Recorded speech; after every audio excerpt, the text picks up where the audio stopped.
Friends, I am Brijesh. आप सभी का हमारे अपने channel Brijesh sir aptitude classes पर स्वागत है।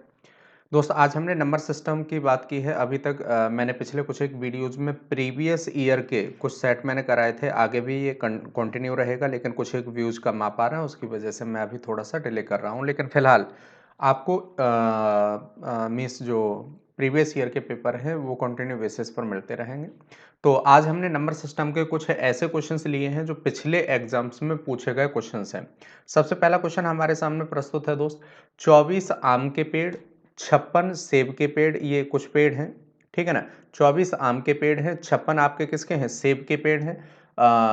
72 संतरे के पेड़ पंक्तियों में इस तरह लगाए जाने हैं कि प्रत्येक पंक्ति में केवल एक ही किस्म के पेड़ों की संख्या समान हो। पंक्तियों की न्यूनतम संख्या हमें बतानी, मतलब पंक्तियों में क्या होना चाहिए भाई, एक ही पंक्ति में एक ही टाइप के सारे क्या होने चाहिए, पेड़ होने चाहिए। और सभी पंक्तियों में जो संख्या है वो हमारी बराबर होनी चाहिए। ऐसी हमें संख्या चाहिए होगी। तो दोस्त, ऐसे क्वेश्चंस के लिए मैंने आपको ऑलवेज बताया है कि हमें क्या करना होता है। हमें करना ये होता है कि केवल हम ऐसे क्वेश्चंस का एचसीएफ निकालते हैं, मिनिमम ऐसी संख्या जो भाई सभी में कॉमन होगी। तो आप एचसीएफ निकालने के लिए आपको तरीके पता होंगे। क्या क्या तरीका? सबसे पहला तरीका हमने आपको कई बार डिस्कस किया होगा, और वो तरीका क्या है कि हम देखते हैं दो ऐसी वैल्यूज, अगर दो या दो से ज्यादा वैल्यूज हैं, एचसीएफ हमें निकालना है, तो हम इन दोनों वैल्यूज का क्या लेते हैं भाई, मेरे अंतर ले लेते हैं, ठीक है ना। जिनमें कम अंतर होगा वो अंतर हम लेंगे, चाहे जिसका भी अंतर लीजिए, कोई फर्क नहीं पड़ता है। इसका चाहे तो इसका भी अंतर ले सकते हैं। देन 24 अगर हम यहाँ से भाई मेरे लेंगे, तो जरा देखिएगा 24 इसमें से घटाएंगे तो हमें कितना मिलेगा, 32 मिलेगा। कितना मिलेगा, 32 मिलेगा। फिलहाल मैं छोटा वाला अंतर लेता हूं। यहां पर जरा देखिएगा, इसमें से अगर 56 थे कि 60 घटाते तो 12 बचता, 4 और देन इसका मतलब कितना हो जाएगा, 16 बचेगा। अब देखिए, या तो हाईएस्ट कॉमन फैक्टर आपका 16 होगा, या 16 का कोई फैक्टर होगा, या 16 का कोई फैक्टर होगा। अब देखिए, 16 से 24 को विभाजित करूंगा, नहीं विभाजित होगा। फिर मैंने क्या किया, 16 का फैक्टर जो 16 के जस्ट छोटा होगा वो होगा आपका कितना, 8। 8 से विभाजित करके देखता हूं, 8 से 24 विभाजित हो जाएगा, 8 7 56 विभाजित हो जाएगा, 8 ने 72, इसका मतलब 8 इन सभी का एचसीएफ होगा। अगर 8 एचसीएफ होगा तो 24 पेड़ों को लगाने के लिए, जिसमें एक पंक्ति में हम 8 पेड़ लगाते हैं, कितनी पंक्तियां चाहिए होंगी, तो आप कहेंगे जी 3 चाहिए होंगी। इसी तरह से 56 पेड़ों को लगाने के लिए 8 के हिसाब से कितना, 8 7 56, देन 72 को 8 ने 72, 9 और 3 12 और 7 कितना हो गया, 12 और 7 19, 19 आपके टोटल पंक्तियां चाहिए होंगी, ठीक है ना। देन आगे बढ़ते हैं दोस्त अगले क्वेश्चन की तरफ। समय हम ज्यादा नहीं लेंगे बिल्कुल। यदि एक 6 अंकी संख्या इतने 11 से विभाज्य है और 3 अंकी संख्या 9 से विभाज्य है। देखिए, 9 की विभाज्यता कहती है कि डिजिट का सम आपका 9 से विभाज्य होना चाहिए। आप जरा ये बताओ, 7 और 6 कितना हुआ, 13 हो गया। 13 में कौन सी संख्या यहां पर ऐड करूं, 13 में कितना और ऐड करूं कि भाई मेरे ये 9 से विभाजित हो जाए सभी अंकों का सम, तो आप कहेंगे 5 ऐड कर लीजिए, तो x की वैल्यू हो गई 5।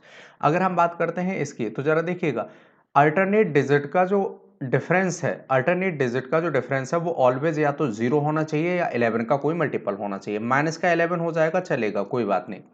आप a में से 5 घटाएंगे तो यहां पर जरा लिखिएगा a minus 5, again a minus 8, ठीक है ना, प्लस a माइनस 8, प्लस जरा देखिएगा 3 माइनस 8 मतलब माइनस का 5, माइनस का 5, ठीक है ना।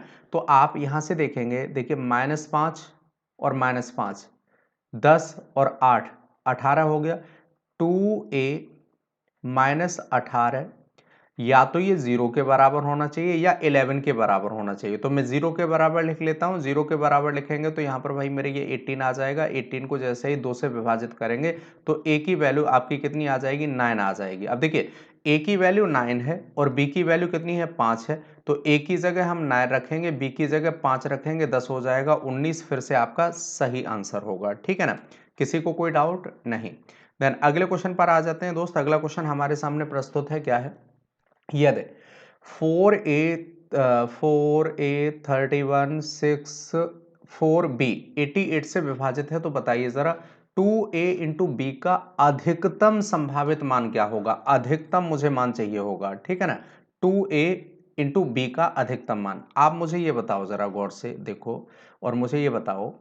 देखिए, कोई भी संख्या 88 से विभाजित तभी हो सकती है यदि वो संख्या 11 और 8 दोनों से विभाजित होगी।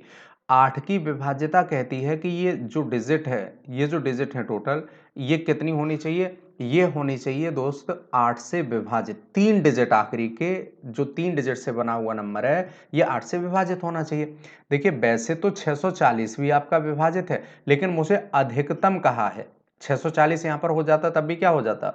विभाजित होता। लेकिन मुझे अधिकतम चाहिए होगा, तो यहां पर देखिए एक डिजिट और आ सकती है 8। 8 8 64, 8 1 8, ये भी विभाजित होगा। तो हम यहां पर कौन सी कंसीडर करेंगे? 8 कंसीडर करेंगे, ठीक है ना, 8। अब सुनिएगा, फिर हमसे कहा गया कि भाई मेरे अब हमें क्या करना है? ए की वैल्यू निकालनी है। मतलब अब ये संख्या कितने से और विभाजित होनी चाहिए? 11 के लिए। 8 ये हो गया, तो 8 माइनस 4 कितना हो जाएगा? 4 हो जाएगा। 6 माइनस 1 कितना हो जाएगा? प्लस का 5 हो जाएगा।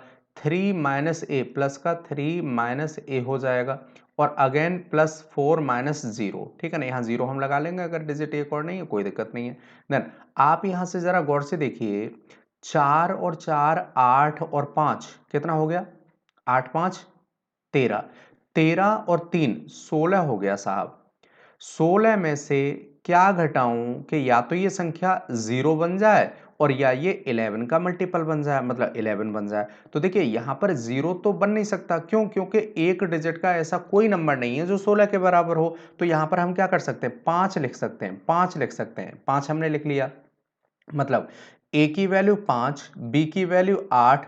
तो आप कहेंगे 5 दूनी 10, 8 धाई 80। 80 इज द राइट आंसर, ठीक है ना। होने के लिए 0 हो सकता था इसका आंसर, लेकिन अधिकतम संभावित मान पूछा है, इसलिए आपका क्या होगा? ये 80 होगा, ठीक है ना। आगे बढ़ते हैं दोस्त अगले क्वेश्चन की तरफ। क्वेश्चन आपके सामने प्रस्तुत है। एक संख्या में 3 अंक हैं, जिनमें से मध्य अंक 0 है और उनके अंकों का योग 4 है। ध्यान दीजिएगा, मध्य अंक 0 है। देखिए एक तो ये 0 हो गया, ये ए मान लेता हूं और ये आपका बी मान लेता हूं, ठीक है ना। अंकों का योग 4 है, मतलब सभी डिजिट का योग कितना है? 4 है। मतलब अगर मैं सभी को प्लस कर लेता हूं दोस्त डिजिट को, तो आपका कितना आएगा? 4 आएगा। मतलब आपके पास पॉसिबिलिटी है कि ये 1 होगा तो ये आपका 3 होगा, अगर ये 3 होगा, सॉरी, ये 2 होगा तो ये आपका 2 होगा, ये 3 होगा तो ये आपका 1 होगा। यही पॉसिबिलिटी है, ठीक है ना। यदि पहले और अंतिम अंकों को परस्पर बदलकर संख्या बनाई जाती है, तो नई बनी संख्या स्वयं से इतना अधिक हो जाता है। इसका पहले छोटी रही होगी, और देखिए छोटी इनमें से कौन सी है? पहले संख्या, तो पहले संख्या ये वाली छोटी है। यही 3 संख्याएं पॉसिबल है। देन ये संख्या आपकी छोटी होगी। अगर मैं इसके अंक बदल दूं, तो जरा देखिएगा, वैसे ये संख्या रही होगी 103 और अब हो जाएगी 301। जैसे ही आप क्या करेंगे भाई, इन दोनों का अंतर लेंगे,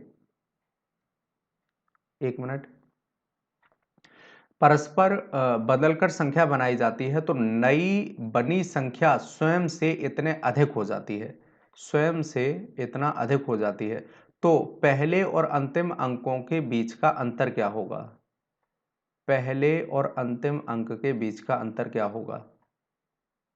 अच्छा, स्वयं से कितनी ज्यादा हो जाती है? 198 ज्यादा हो जाती है, ठीक है ना। 198 ज्यादा हो जाती है। कुछ तो हमें लग रहा है ना। यदि पहले और अंतिम अंकों को परस्पर बदलकर संख्या बनाई जाती है, तो नई बनी संख्या स्वयं से इतने अधिक हो जाती है। देखिए भाई, ये ना कुछ ऐसा है कि यहाँ पर लैंग्वेज थोड़ी सी गड़बड़ है। नई बनी संख्या पहले से इतनी कम हो जाती है, यहाँ अधिक के बजाय शायद कम होना चाहिए, ठीक है ना। तो देखिए जरा, 301 में से अगर मैं 103 घटाऊंगा, तो 100% श्योर है कि यहाँ 11 में से 3 जाएगा, 8 बचेगा, तभी ऐसा हो पाएगा, ठीक है ना। तो ये क्वेश्चन में थोड़ा सा मिस्टेक है, यहाँ पर कम होना चाहिए, ठीक है ना। इंग्लिश में शायद में भी सही हो, लेकिन फिलहाल मैंने नहीं थोड़ा ध्यान दिया, टाइपिंग एरर है, ठीक है ना। तो दिस, अब देखिएगा, अब आप देखेंगे 198 का अंतर आ जाएगा, ठीक है ना। 198 कम हो जाती है। आपको केवल डिजिट का अंतर पूछा है। आप ये बताइए, जिन दो डिजिट का सम 4 होगा, उनका अंतर कितना हो सकता है? तो देखिए 4 का अंतर 4 तो हो ही नहीं सकता है, 4 का अंतर 4 नहीं हो सकता है, दो संख्याएं हैं। अच्छा देखिए, 3 भी नहीं हो सकता है, क्योंकि एक संख्या कम से कम 1 होगी, दूसरी 3 होगी, तब भी क्या होगा? 0 हो सकता है। दो दो होंगी तो 0 हो सकता है, लेकिन 3 नहीं हो सकता। तो आप कहेंगे ये तो दो हो ही नहीं सकते हैं। अच्छा, दूसरी बात ये है कि एक भी अंतर नहीं हो सकता है, तो दो ही ऑप्शन है, देन ये हमारा सही आंसर हो जाएगा, ठीक है ना। यदि संख्या 40 से विभाज्य है, तो एक के न्यूनतम मान के लिए 5a प्लस 3b का मान क्या होगा? 40 से विभाज्य। 40 से विभाज्य तभी होगी कोई भी संख्या जब आखिरी डिजिट 0 होगी कम से कम, ठीक है ना। अब 4 से विभाज्य कोई भी संख्या तभी हो सकती है जब उसके आखिरी 2 डिजिट से, इस 0 को हटाने के बाद आखिरी 2 डिजिट से बनने वाला नंबर 4 से विभाजित होगा। 4 दूनी 8, 4 तिया 12। अब देखिए न्यूनतम मुझे पूछा है, न्यूनतम, तो देखिए 4 दूनी 8, 1 बचेगा, 12 हो जाएगा, 4 दूनी 12। अब देखिए यहां 2 भी आ सकता है, यहां पर 4 चौक 16, 6 भी आ सकता है, 4 पंजे 20, तो नहीं, बस ये 2 और 6 आ सकते हैं, 2 डिजिट आ सकती हैं। लेकिन मुझे क्या चाहिए होगा? न्यूनतम मान चाहिए होगा। अब न्यूनतम कब होगा? जब ए की वैल्यू हम 2 रखेंगे। तो ए की वैल्यू 2 रखेंगे, बी की वैल्यू 0 रखेंगे, ये तो 0 हो जाएगा, 2 रखेंगे 10 हो जाएगा। 10 आपका क्या होगा? सही आंसर होगा। इसका आंसर भाई मेरे आपका 5 छक्के 30 भी हो सकता था, ऑप्शंस में नहीं है, कोई बात नहीं है, ठीक है ना। आगे बढ़ते हैं दोस्त। 100 और 300 के बीच में कितनी संख्याएं हैं जो या तो 2 से शुरू होती हैं या समाप्त होती हैं? आप जरा ये बताओ, 100 और 300 के बीच, देखिए 100 और 300 के बीच 200 से स्टार्ट होने वाली संख्या, 201, और इसी तरह से 299 तक संख्याएं होंगी। ये सारी की सारी 2 से स्टार्ट होती हैं, ध्यान दीजिएगा, यहां पर 202 भी आया होगा, ठीक है ना, कोई बात नहीं। अब आप ये बताओ जरा, मुझे यहां से आपको दिख रहा होगा, अच्छा देखिए इसी तरह से यहां पर 212 भी आया होगा, ध्यान दीजिएगा, ठीक है ना। फिलहाल मैं अभी बता दे रहा हूं, 222 भी आया होगा, ठीक है ना, इसी तरह से आए होंगे। फिलहाल मैं इनकी बात करता हूं, तो यहां पर जरा देखिएगा, 200 से 201 तक 2 संख्याएं हैं, मतलब दोनों का अंतर +1, दोनों का अंतर +1, इसका मतलब संख्या हो जाएंगी 100 संख्याएं तो ये हो गई, ठीक है ना। एक और बात सुनिएगा, अब 2 पर अंत होने वाली, मतलब जिनका अंत 2 पर होता है, तो देखिए ये वाली तो सारी की सारी हमने काउंट कर ली, ये तो सारी की सारी काउंट कर ली, और इसी तरह से 292 तक रही होंगी 10 संख्याएं, 1 2 3 4 ऐसे 10 रही होंगी, ठीक है ना, ये वाली 10। लेकिन ये 10 की 10 संख्याएं काउंट हो चुकी हैं। अब मुझे ऐसी संख्या चाहिए होंगी जिनके आखिरी में 2 आता होगा, जो इनसे भिन्न हो। तो आप कहेंगे जरा देखिएगा, 102 आया होगा, ठीक है ना, इसी तरह से 112 आया होगा, इसी तरह से 122 आया होगा, ये सारी की सारी कितनी रही होंगी? 192 तक आया होगा, ठीक है ना। तो इस तरह से देखेंगे तो आपके हिसाब से ये भी संख्या कितनी होंगी? 10 होंगी। देन 10 ये और 100 ये, टोटल संख्या हो जाएंगी 110, ठीक है ना, टोटल संख्या हो जाएंगी 110। आगे बढ़ते हैं। 3 साथ के मंदिरों में 3 इलेक्ट्रॉनिक घंटियां लगाई गई हैं। इन मंदिरों के पुजारियों ने 2, 3 और 5 सेकंड के अंतराल के साथ अलग-अलग समय पर घंटी बजाने का निर्णय लिया है। चलिए भाई, निर्णय ले लिया हमने, निर्णय लिया है, और सुबह में 8 बजे इन्होंने पहली बार क्या किया है? घंटी बजाई है। तो हमें यह बताना है कि भाई मेरे 9 बजे तक, सुबह में 9 बजे तक कितने टाइम इन्होंने घंटियां बजाई होंगी। कोई बात नहीं, बहुत ही आसान क्वेश्चन है, इससे आसान कोई भी क्वेश्चन नहीं होगा। लेकिन ध्यान दीजिएगा, यहां पर ऑप्शंस पर भी आपको ध्यान देना होगा। हमने ये कहा, देखिए अगर कोई भी घंटी 2, 3 और 5 के अंतराल पर बजाई जाती है, तो आप कहेंगे मिनट हैं, ध्यान दीजिएगा मिनट हैं, तो आप ये कहेंगे इनके एलसीएम पर ये फिर से एक साथ बजेंगी। जैसे ये हर एक 2 मिनट के बाद बजेगी, मान लेते हैं, ठीक है ना, ये हर एक 2 मिनट के बाद बजेगी, ठीक है ना, और एक घंटी हर एक 3 मिनट बाद बजेगी। देखो ये वाली बच्चों की होगी, लेकिन इन दोनों के बीच में ये बजी होगी, इन दोनों के बीच में ये बजी होगी कहीं, ठीक है ना, 3 3 6, हाँ यहाँ बजी होगी, ठीक है, साथ में बज गई होंगी दोनों। लेकिन फिलहाल जब तीसरी बजी होगी तो ये 5 मिनट बाद बजी होगी, फिर से 5 मिनट बाद बजी होगी, और इस तरह से 30 एक ऐसा समय होगा इन सभी का एलसीएम एलसीएम जिस पर ये तीनों घंटियां फिर से एक साथ में बजी होंगी। 30 मिनट के बाद ये तीनों घंटियां फिर से एक साथ बजी होंगी। जब 30 मिनट के बाद बजी होंगी, तो आप ये बताओ, 8 बजे पहली बार, उसके बाद 8 बज के 30 मिनट पर दूसरी बार, उसके बाद 9 बजे एग्जैक्ट कितने, तीसरी बार। लेकिन हमसे यह कहा गया प्रारंभिक समय के बाद, देखिए प्रारंभिक समय के बाद मतलब इसके बाद 8 बजे के बाद हमें कैलकुलेट करना होगा। तो 8 बजे एक बार बज चुकी हैं, इसके बाद 1 2 दो ही बार बजी हैं, इसके बाद कितने, 2 बार बजी हैं, ठीक है ना। 6 अंकों की सबसे छोटी संख्या जो 4, 8, 12 और 16 से पूर्णतया विभाजित हो जाती है, हमें कैलकुलेट करनी है। देखिए सबसे छोटी संख्या भी चाहिए होगी और 6 अंकों की संख्या चाहिए होगी, ठीक है ना? तो सबसे पहला काम देखिए, एक तो जो बेसिक प्रोसीजर है उसमें हम क्या करते हैं, उसमें हम भाई मेरे इन सभी का एलसीएम लेते हैं। एलसीएम का एक मल्टीपल ढूंढेंगे जो 6 डिजिट के नियर अबाउट होगा, मतलब करीब होगा, उसे हम देखेंगे। ये प्रोसीजर थोड़ा सा लेंदी है। अगर संख्या कुछ मेरे मतलब की मिल जाती है तो मैं सबसे पहले चेक करता हूं क्या, डिविजिबिलिटी, ठीक है ना, डिविजिबिलिटी।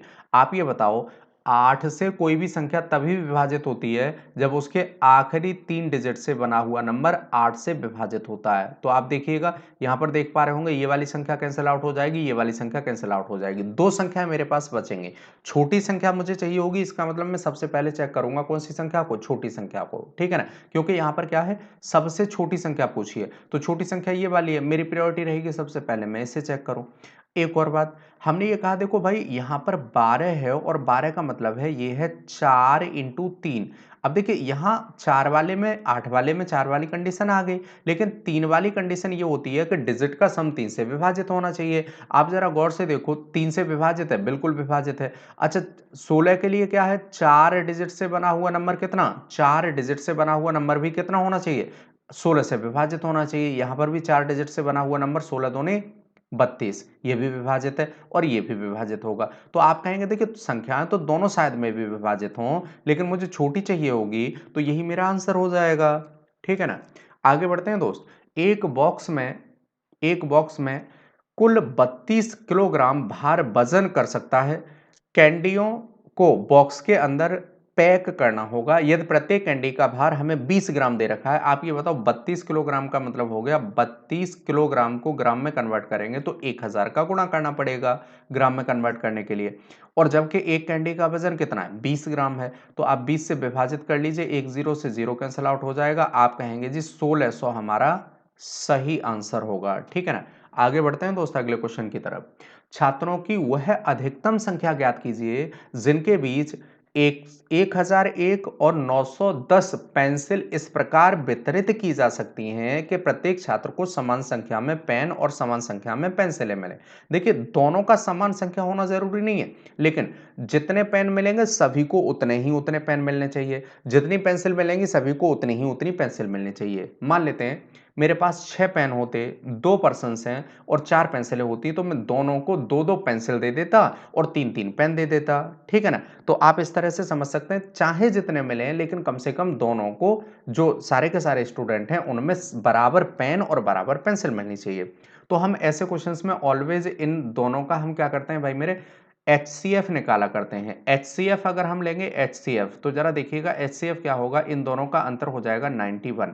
क्या 91 से ये विभाजित है, बिल्कुल विभाजित है। क्या 91 से, अब हमें चेक भी करना होगा, अगर विभाजित नहीं होगा तो हम इसके फैक्टर से चेक करेंगे। देन 91 बन जा 91, देन 9 बचेगा, 91 हो जाएगा, तो ये 11 टाइम विभाजित है और ये आपका 10 टाइम विभाजित है। चलिए भाई कोई बात नहीं, इसका मतलब ये हुआ, देखिए इसे लिखने के लिए हम लिख सकते हैं 11 इंटू 91 और इसे हम लिख सकते हैं कितना, 10 इंटू 91। आप ये बताओ, देखो अगर मैं दोनों ही जगह छात्रों की संख्या 91 कर दूं तो हर एक छात्र को जो पेन है वो मिलेंगे 11-11 और पेंसिल मिल जाएंगी 10-10, तो हमारे जो छात्र होंगे वो कितने हो जाएंगे, 91। कितने हो जाएंगे, 91। अब हमारा अगला क्वेश्चन है, निम्न में से किससे पूर्णतया विभाज्य है। देखिए ये सारी की सारी संख्या हमें गिवन है और हमसे ये पूछा गया है कि भाई मेरे बताइए जरा किस संख्या से ये पूर्णतया विभाज्य है, ठीक है ना, में से किससे पूर्णतया विभाज्य है। अब इसमें से विभाज्यता हमें पूछी गई है, ठीक है ना। सबसे पहली बात हम देखेंगे कि संख्या इवन है, इसका मतलब देखिए इस इवन से भी विभाजित हो सकती है, इससे भी हो सकती है और इससे भी हो सकता है इससे भी विभाजित हो, कोई दिक्कत नहीं है, ठीक है ना।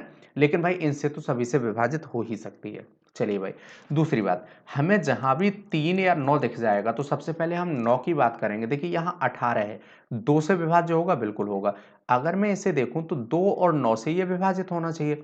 9 से विभाज्य होने के लिए हमें ये देखिए इनमें से किसी एक से विभाजित होगी, तो सबसे पहले हम 9 और 3 जहां भी आएगा उसकी कंडीशन चेक करेंगे, क्योंकि उसकी कंडीशन अगर चेक होगी तो सबसे पहले उसी की पॉसिबिलिटी है कि वो संख्या उससे विभाजित होगी, ठीक है ना। जरा देखो हमने कहा देखिए 2 से विभाजित बिल्कुल होगी। अब इसका डिजिट का सम 9 से विभाजित होना चाहिए, तो मैं जो प्रोसीजर अपनाता हूँ वो है आपका डिलीट 9, ठीक है ना? तो 9 को डिलीट करो ज़रा, 7 और 2 9 हो गया, डिलीट हो जाएगा, 9 डिलीट हो जाएगा, ठीक है ना? अगर मैं भाई मेरे 8 4 12 और एक काम करते हैं फिलहाल, देखिए यहाँ 8 में 1 ले लेते हैं, इससे 1 ले लेते हैं, ठीक है ना? इस वाले 8 से 1 ले लेते हैं, देन ये 11 हो जाएगा और 7 18 हो जाएगा, तो ये भी डिलीट हो जाएगा, ठीक है ना? इधर 4 बचा, इधर 5 बचा, ये 9 हो जाएगा, तो ये भी आपका डिलीट हो जाएगा। और इस तरह से आप देखेंगे 9 से भी विभाज्य, 2 से भी विभाजित है, तो ये संख्या 18 से विभाज्य होगी। देखिए चेक करने के लिए 7 से आप चेक कर सकते हैं, 7 8 56, 1 बचेगा, 7 दूनी 14, 5 58 बचेगा, 7 8 56, 2 बचेगा, 2 बचेगा, 24 हो जाएगा, 7 या 21, 3 बचेगा, 33 हो जाएगा, 7 चौक 28, 5 बचेगा, 57 हो जाएगा, 7 8 56 नहीं कैंसिल आउट होगा, ठीक है ना? तो आपका इससे कैंसिल आउट नहीं होगा। फिलहाल सही आंसर क्या होगा? 18 होगा, ठीक है ना? चलिए भाई, अगले क्वेश्चन पर आ जाते हैं दोस्त। अगला क्वेश्चन आपके सामने प्रस्तुत है। यदि m और n संख्या इतने के 2 अंक इस प्रकार हैं कि संख्या 80 से विभाज्य है। देखिए 80 से विभाजित होने के लिए एक बात तो फिक्स हो जाती है कि दोस्त ये संख्या कम से कम क्या होनी चाहिए? यहाँ पर 0 होना चाहिए। अरे एक जब तक ये 0 नहीं होगा तब तक ये वाला 0 कैंसिल आउट नहीं होगा। अब 0 जैसे ही हमने यहाँ पर हटा दिया, अब हम इन 3 अंकों से बनने वाली ऐसी संख्या देखेंगे जो क्या होनी चाहिए? 8 से विभाज्य होनी चाहिए। अब देखिए यहाँ पर अधिकतम पूछा है, अधिकतम संभावित मान, मतलब इससे ज्यादा भी हो सकते हैं। देखिए हमने ये कहा 3 अंकों से विभाजित होने वाली, अगर मैं यहाँ पर 2 लिख देता तो 8 चौक 32, 8 चौक 32 और 8 एकन 8, ये विभाजित हो जाता है, मतलब 2 आ सकता है, ठीक है ना? कुछ और भी देखता हूं, देन 8 चौक 32, 8 पंच 40, अब देखिए 40 तो नहीं आ सकता लेकिन 8 चौक 32, 32 के बाद अगर देखिए यहाँ 2 तो आना ही आना है 32 की वजह से, लेकिन 2 के बाद ऐसी कौन सी संख्या और बने कि जिसके साथ 8 लेने के बाद ये संख्या 8 से विभाजित हो जाए? तो आप कहेंगे 48, इसका मतलब अगर मैं यहाँ 6 रख लूं, अगर मैं यहाँ कितना रख लूं? 6 रख लूं, तो जरा देखिए 8 चौक 32, 4 बचेगा, 8 छक 48, तो आपका ये विभाजित होगा, मतलब ये भी आ जाएगा। अधिकतम पूछा है इसलिए हम 6 को कंसीडर करेंगे, ठीक है ना? ये भी सही होगा, लेकिन 6 हमें कंसीडर करना होगा। अब आप ये बताओ भाई, m की वैल्यू 6 हो गई, m की वैल्यू 6 हो गई, 12 हो गया, और n की वैल्यू 0 हो गई, तो आपका जो सही आंसर होगा वो कितना हो जाएगा? 12 हो जाएगा, ठीक है ना? आगे बढ़ते हैं दोस्त अगले क्वेश्चन की तरफ। दो संख्याओं के बीच का अंतर हमें दे रखा है, इतना है, जब बड़ी संख्या को छोटी संख्या से विभाजित किया जाता है तो भागफल 6 और शेषफल 15 प्राप्त होता है। एक काम करते हैं, एक काम करते हैं, एक संख्या में यदि a मान लूं, छोटी संख्या में a मान लूं, ठीक है ना? स्मॉलर नंबर अगर मैंने a मान लिया, तो आप कहेंगे जो लार्जर नंबर होगा वो हो जाएगा a प्लस 1365। आप इस बात से सहमत हैं या नहीं? चलिए भाई, एक बात और जरा सुनिएगा, जब बड़ी संख्या को छोटी संख्या से विभाजित किया जाता है, मतलब बड़ी संख्या जो भी रही होगी, लार्जर नंबर, इसे हम क्या करते हैं? छोटी संख्या से विभाजित करते हैं। छोटी संख्या से क्या है? विभाजित करते हैं। तो भागफल 6 और शेषफल 15 आता है। अगर मुझे ये लार्जर नंबर निकालना होगा तो आप क्या करेंगे? इन दोनों का गुणा करेंगे और उसमें इसे ऐड कर लेंगे, मतलब 6a प्लस 15, और ये बराबर कितने के हो जाएगा? तो ये भी a प्लस 1365 के बराबर हो जाएगा। a इधर जाएगा, 5 बचेगा, तो आप 5 भाई मेरे, ये a इधर जाएगा तो ये 5a बचेगा, 5a बचेगा, 5 सभी में से कैंसिल आउट कर लेंगे, a प्लस 3 बचेगा, a प्लस 3 बराबर कितना भाई? 5 दूनी 10, 5 सत्ते 35 और 5 तिया 15। देन आपके हिसाब से a की वैल्यू जो आ जाएगी वो आ जाएगी 270। कितनी आ जाएगी? 270। बात से सहमत है या नहीं? चलिए भाई, अगले क्वेश्चन पर आ जाते हैं। अगला क्वेश्चन हमारा क्या है? k का वह न्यूनतम मान क्या है जिससे कि इतने को 11 से, इतना 11 से विभाज्य हो जाए? 11 से विभाज्य करना है मुझे। 11 से विभाज्यता का रूल मैंने बताया था, यहाँ पर प्लस का 1 बचेगा, यहाँ पर 5 माइनस के बचेगा, यहाँ पर भाई मेरे प्लस का 1 बचेगा, और यहाँ पर भी भाई मेरे प्लस का 1 बचेगा, ठीक है ना? सभी के बीच में प्लस लगा लीजिए, ऐड कर लीजिए, ठीक है ना?